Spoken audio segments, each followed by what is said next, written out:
ceremony in which we gather as witnesses. We are in this together, and we've always been. We know the fight is real. The fight is in all of us, and it connects us.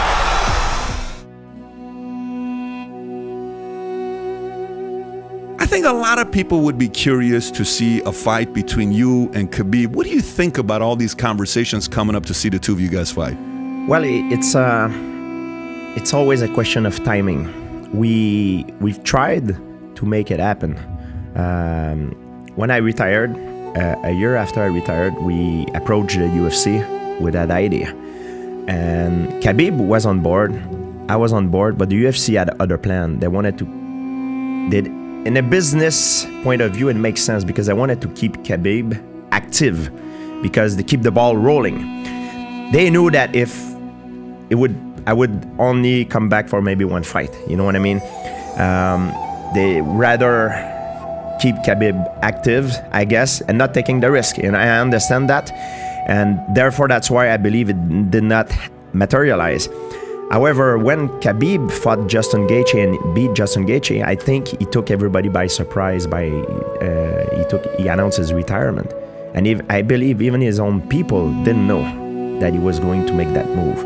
Because I remember I was doing the French commentator on the channel back home, and I thought that after the fight maybe he would have called me out. You know what I mean? I had butterflies in my stomach. You were expecting that? You wanted that almost? I don't know if I wanted that, but if he would have done it, maybe I wouldn't have any choice, you know, because it's like a challenge that I was looking for a long time. Yeah. It didn't happen at the time that we tried to make it happen, but now it was, I think, a year after that, it was still fresh. I was like, I'll do it, you know.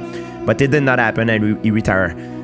Now, what happened a few years after, I was offered to fight Oscar De La Hoya in a boxing, a modified rule of boxing match.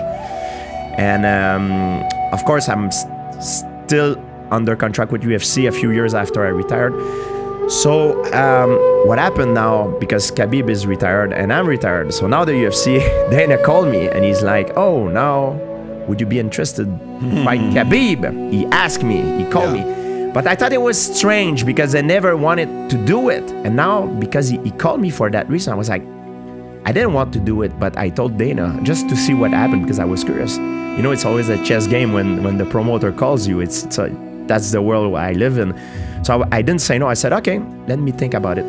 So I wait, and I heard in the news that and the way Dana talked to me, it was like Khabib already accepted, but it wasn't true. He was just going to fish with me, to fishing, see how to make the fight happen.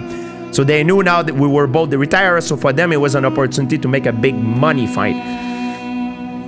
So I said I'm gonna think about it, and I wait a few days, and I saw in the media Ali Abdelaziz came out publicly and said, hey, now George want to fight, but now we already retired. He said, so it was all BS, you know. Dana kind of lied to me. Khabib they didn't approach Khabib first. They approached me first to make it happen.